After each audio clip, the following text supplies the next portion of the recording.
దేవుడు కాదు అనడానికి కారణం ఏమిటో తెలుసా?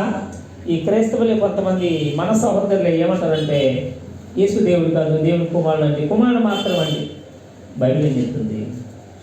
బలవంతుడైన దేవుడు ఆయన, ఏదైనా చేయగల సమర్థుడు, తన ప్రాణాన్ని తానే పెట్టి తీసుకునే సమర్థత ఉంది. ఎందుకు తండ్రి తండ్రి అన్నాడు? ఎందుకు తండ్రి స్థానంలో ఇంకొక ఆత్మ ఉంది?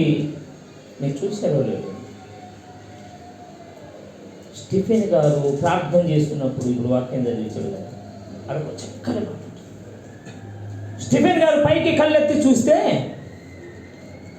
ఒక మహిమ అనగా ఒక శక్తి కుర్చీ మీద కూర్చుందంట. యేసుక్రీస్తు ప్రభు పక్కన నిలబడ్డారంట.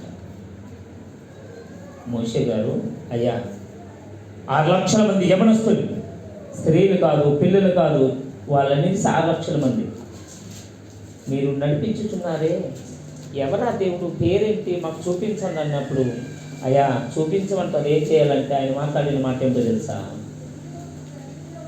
నన్ను చూస్తే తట్టుకోలేదు, ఖాళీ మసిపోతారు, బూడిదైపోతారు. నన్ను చూడాలనుకుంటున్నావా? ఇదిగో నా చేయి నీకు అడ్డం పెడతాను. ఒక బండ సందులో ఇలా నీకు కనపడతానంటే ఆ ఇంటికి దారినంత సందులు చూడడానికి కాలేదు, ఆయన ఏపుని దేవుడు తానే స్వయంగా ఈ లోకానికి వస్తే ఈ భూమి మీద చెట్టు ఉండదు, గుట్ట ఉండదు, మనిషి ఉండదు, ఏది ఉండదు, కరిగిపోతుంది తెలుసా? తన్ను తాను తగ్గించుకొని మనం ఎంతైతే భరించగలుగుతున్నామో అంతగా ఒక కుమారుడుగా తనలో ఉన్న శక్తిని కొద్దిగా పంపించాడు. ఈయనే ఆయన. అర్థమవుతుందా? మీరు ఉడికి నీళ్ళు పెట్టుకుంటారు, చిన్న సింపుల్ లాజిక్ చెప్తారు. ఉడికి నీళ్ళు అలాగే పోసుకుంటారా, ఏమన్నా సన్నీళ్ళు కలుపుతారా? చెప్పండి. అట్లా పోసుకుంటే ఏమవుతుంది? నీళ్ళే కదా.